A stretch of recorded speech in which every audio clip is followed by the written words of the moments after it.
अस्सलाम वालेकुम। ZH drama review के साथ हाजिर है। 3 ड्रामों का रिव्यू करेंगे आज हम। सबसे पहले हम शुरू करते हैं जियो के ड्रामे से दिल नादान, जिसकी 46 नंबर एपिसोड अभी आनी है, 45 तक हो चुकी हैं। तो ये थी कि जिस तरीके से ये ड्रामा शुरू से ड्रैग था कि इसको जल्दी ख़त्म कर दिया जाएगा, लेकिन ये ड्रामा उतना ही खींचा जा रहा है। अभी भी इसके ख़त्म होने के कोई चांस नहीं है।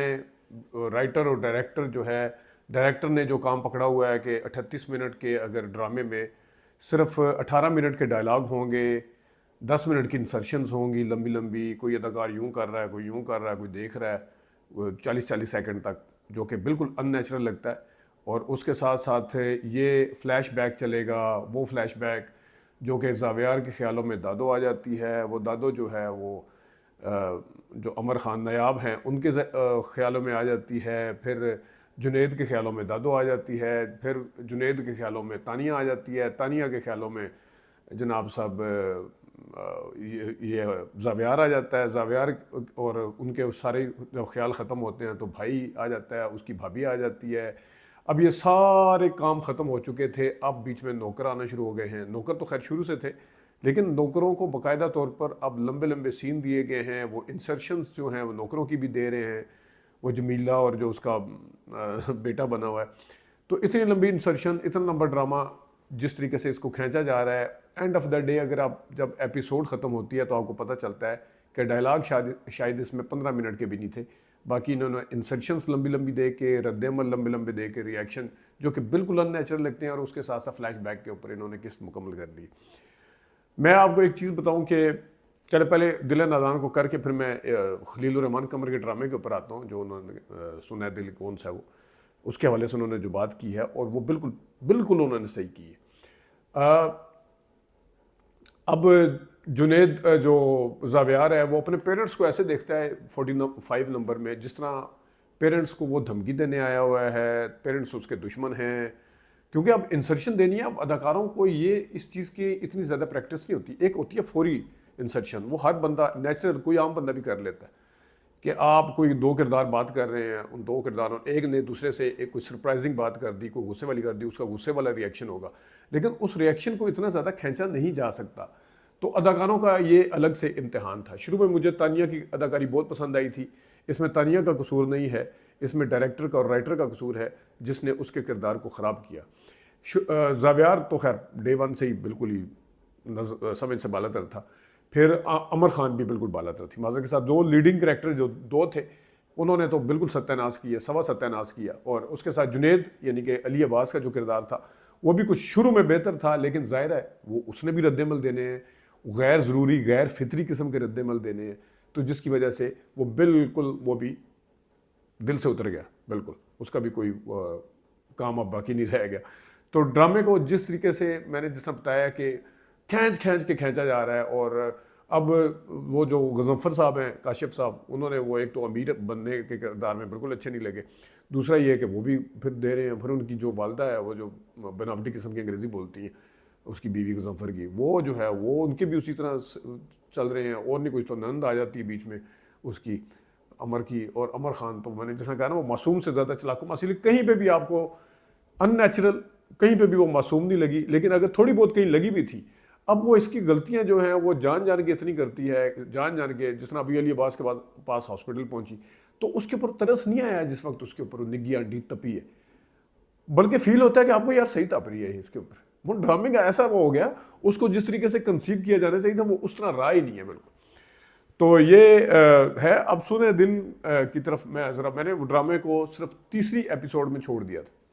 अब मेरे बड़े क्लोज फ्रेंड हैं जो कि ड्रामे को समझते हैं, वो भी कोई कहता है हमने 8वीं किस्त में छोड़ दिया था। एक तो वहाज साहब से अदाकारी नहीं हुई। वहाज साहब से ठीक है, वो जो ड्रामा फिल्म बनाई थी शॉर्ट स्टोरी वाली 3 कहानियाँ, उसमें वो आगे थे खलील रहमान कमर की लिखी कहानी में। वहाज से जो है वो शुरू से ओवररेटेड है। पता नहीं अदाकारों को उसके अंदर क्या नजर आया, खासतौर पर तीका उड्डू टाइप लोगों को, वो बिल्कुल ओवररेटेड है। ना तो उसे शराबी की अदाकारी करनी हुई है, ना वो मेरे दोस्त हैं कासिम साहब, वो कहते हैं बेस ही नहीं है उसकी, पिच जो है ना उसमें शराब पी के कहीं मोटी बेस लगाई हुई है, फिल्टर लगाया हुआ, कहीं वही पतली हो जाती है, पता नहीं क्या किया हुआ है वो, पता नहीं जी। मैंने मतलब दो एपिसोड बड़ी मुश्किल से हज़म की थी, बहुत मुश्किल से की थी। तो वो अब सुने जो खलीलुर रहमान कमर साहब एक लाइन तब्दील करना जो है वो गवारा नहीं करते। कोई अगर उनको सजेस्ट करे कि आपने ये लाइन तब्दील करनी है तो उसको बंदे के साथ अदाकारी नहीं करते, वो अपना उसके लिए किरदार नहीं निकालते, उसके साथ नाराज़ हो जाते हैं। कोई डायरेक्टर अगर ये हिम्मत करे उसके साथ नाराज़ हो जाते हैं। वो खलीलुर रहमान कमर जब यहाँ पे इस ड्रामे के अंदर उन्होंने कहा कि ये ड्रामा जो था 34 एपिसोड पे ख़त्म हो जाना चाहिए था, इसको खींच के इन्होंने बहुत लंबा कर दिया। अब वो कह रहे हैं और ये इत्फाक है, मुझे समझ नहीं आती अगर ये आउटसोर्स करते हैं तो अजीब आउटसोर्स हैं। जियो के ड्रामों के अंदर डेप्थ ही कोई नहीं है। क्या उनको पता होता है कि हमने जियो के लिए बनाना है या जियो की पॉलिसी ऐसी है? मुझे इससे बिल्कुल नहीं है। या उनकी जो टीम है जो डेजिग्नेट हुई हुई है वो इस किस्म के ड्रामे बनाती है कि जिसके अंदर इंसेक्शन लंबी देनी है, ड्रामे को खींचना है। अब मैं नहीं कह रहा, ये खलीलुर रहमान कमर कह रहा है। कौन खलीलुर रहमान कमर? प्यारे अफजल जब दूसरे चैनल पर लगता है टॉक ऑफ द टाउन बन जाता है, रेटिंग लेता है। सदके तुम्हारे दूसरे चैनल पर लगता है टॉक ऑफ द टाउन बन जाता है। ये मेरे पास तुम वो लगता है टॉक ऑफ द टाउन बन जाता है। यहाँ आया, यहाँ खैर वो जेंटलमैन भी जब स्क्रीन चेंज की उन्होंने ग्रीन के ऊपर, तो वो भी कोई मुझे तो कम से कम वही मेरे पास तुम की कामयाबी के बाद 2 चेहरे तो उन्होंने वहाँ से ले लिए थे।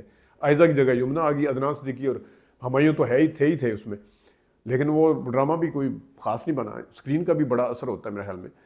तो डेप्थ नहीं है इस इन ड्रामों में। अब वो बंदा रो रहा है, देखें वो खलीलुर रहमान कमर, उसकी वो बेचारा वैसे इस टाइम खलीलुर रहमान कमर साहब वैसे इस टाइम एक टफ टाइम देख रहे थे, लेकिन ऊपर से अब वो इतने डिफेंसिव भी हो गए हैं। अब वो उनके अंदर अब वो अकड़ भी नहीं रही कि वो अपना असर्ट करते उस चीज़ को, कहते कि नहीं ये ड्रामा लंबा क्यों किया जा रहा है, रोकना चाहिए था। उनकी क्रेडिबिलिटी का इशू था, क्योंकि इस ड्रामे खलीलुर रहमान कमर टाइप जो राइटर हैं और इस तरह के वो मेरे ख्याल में कास्ट के बाद सबसे ज़्यादा भारी होते हैं।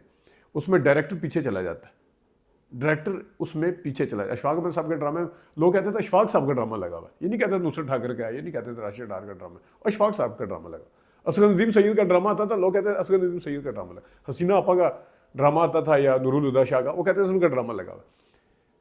वो उस टाइम बंदे को पता भी नहीं होता, तो डायरेक्टर को तो खैर उस टाइम इतना ज़्यादा नहीं था, लेकिन फिर भी राइटर इतना ज़्यादा डिस्कस होता है समटाइम। अमजद सलाम अमजद साहब का भी नाम है उसमें। तो यहाँ पे जनाब खलीलुर रहमान कमर साहब की क्रेडिबिलिटी का इशू था, उन्हें रोकना चाहिए था, लेकिन नहीं हुआ। अब आते हैं ज़रा थोड़े डेप्थ वाले, इसको हम ज़रा मिसालों के साथ आपके सामने पेश करेंगे। ज़रा एक दफ़ा ख़त्म हो जाए या एक दफ़ा आगे हम आपको क्लिप दिखाएंगे, पहले दिखाते भी हैं, लेकिन डेप्थ वाले ड्रामे देखें ना। तनमन नीलो नील 8 किस्तों का ड्रामा है, डेप्थ है उसमें, उसके म्यूज़िक में डेप्थ है, उसकी लोकेशन में डेप्थ है, उसकी अदाकारी में डेप्थ है, कौन सी उसके स्क्रिप्ट के अंदर डेप्थ है, कौन सी ऐसी चीज़ है जिसके अंदर डेप्थ नहीं है उसमें। एक गहराई है, बंदा खो जाता है उसमें, वो टच है पुराना जो पीटीवी के ड्रामों में होता था। आप देखें उसकी अदाकारी देखें सहर की, जो उसमें राबी बनी हुई है, जिसने वो कहती है कि तेरे अब्बे ने कहा है, नादिया फ़न जाके कहती है तेरे अब्बे ने कहा है कि कामी से रिश्ता नहीं हो सकता, तो उसका रिएक्शन जो देखने वाला था, ये होती है डेप्थ।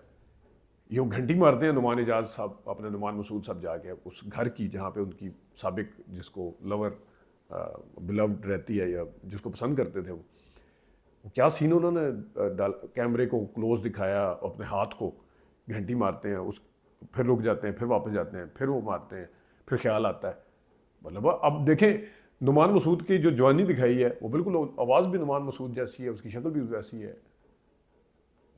फिर समिया मुमताज़ ऑल टाइम मेरी फेवरेट, उनकी अदाकारी के अंदर डेप्थ चेक करें, उनके आंखों के अंदर, उनके डायलॉग डिलीवरी के अंदर। दोबारा मिल रहे हैं इतने साल के बाद, बंदा खो जाता है कहीं। वाकई कोई बनावट नहीं, कोई गैर ज़रूरी इंसर्शन नहीं है, कोई गैर ज़रूरी किसी की एक्टिंग नहीं है उसमें। खुद राव साहब जो बने हुए हैं, जो ड्रामे के डायरेक्टर हैं, उनका देख लें, सलीम राज का किरदार देख लें, सोनू का किरदार देख लें। वैसे मुझे मोहम्मद राना की कहीं कहीं झलक नजर आती, जब चूड़ियाँ में मोहम्मद राना सब आए थे सोनू को, उसी तरह शेख शुभ जब बढ़ती है, बालों की कटिंग वटिंग हुई है वैसी। बहरहाल उसको देखें। फिर यही सोनू मुझे उसमें नहीं पसंद आया जो दूसरा लगा हुआ ड्रामा इनका शहरयार मुनव्वर वाला, लेकिन इसमें देखें। फिर वो मून जो है उसकी अदाकारी देखें। एक छोटा जो लड्डू का क्या है, उसकी माँ का किरदार, क्या उन्होंने ड्रामे बनाया डेप्थ के साथ। फिर आप बात करते हैं, और अब एक और ड्रामा जो ए दिल लगा हुआ है उस पर आ जाते हैं।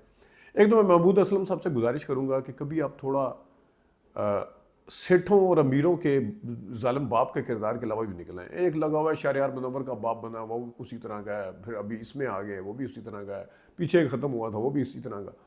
थोड़ा सा चेंज करना चाहिए।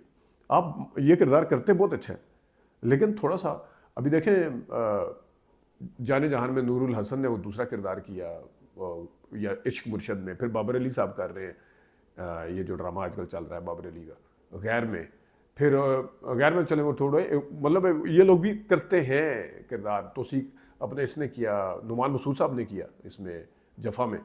तो थोड़े किरदार के अंदर कम से कम ठीक है, एज के हिसाब से अपने ओल्ड करैक्टर करने हैं या वालिद का किरदार करना है, वो वालिद ज़रूरी नहीं कि हर दफ़ा मीर महमूद असलम साहब, लोग फिर तंग आ जाते हैं देख के। तो ए दिल में भूषण अपना ये सबा परवेज़ है, सबा परवेज़ को भी थोड़े ड्रामे सोच सोच के करने चाहिए। एक चल रहा होता है दूसरा शुरू हो जाता है, वो भरपूर तरीके से साजिशी दिखाई है। मूसा का ड्रामा वो जो असद कुरैशी साहब में ख़त्म हुआ था, मैं पहले भी कहा था, तो उनकी डायलॉग डिलीवरी वैसी की वैसी ही है। वो मेरा पहला ड्रामा था, मुझे बहुत ज़्यादा इंस्पायर किया था। अब दूसरे ड्रामे में सेम उसी टाइम अभी वो वाला उसकी कहते हैं सेई भी खुश नहीं हुई थी ये जो बिस्मिल है उसकी, लेकिन अब साथ ही इनका दूसरा ड्रामा शुरू हुआ, तो इसके हवाले से भी ज़रा देखना चाहिए कि किरदारों को थोड़ा सा मुख्तलिफ करना चाहिए। मॉडल लड़के हैं, अपने आप को शायद उसमें तब्दील नहीं कर सकते। कुछ बहुत कम अदाकार ऐसे हैं जो कि अपने किरदार को देखते हैं कि मैंने प्रीवियस ड्रामे में क्या किया था, इस दफ़ा मैंने किस तरह तब्दील करना है, वो थोड़ा सा होता है। तो देखते हैं आगे ड्रामों के ऊपर आपको रिव्यू देते रहेंगे। थोड़ी माजरत लेट, हमने बीच में काफ़ी गैप दे दिया, थोड़ी मसरूफियत ज़्यादा थी। आप रेगुलर देते रहेंगे इंशाल्लाह। अपना ख्याल रखिएगा, इजाज़त दीजिए, अल्लाह हाफ़िज़।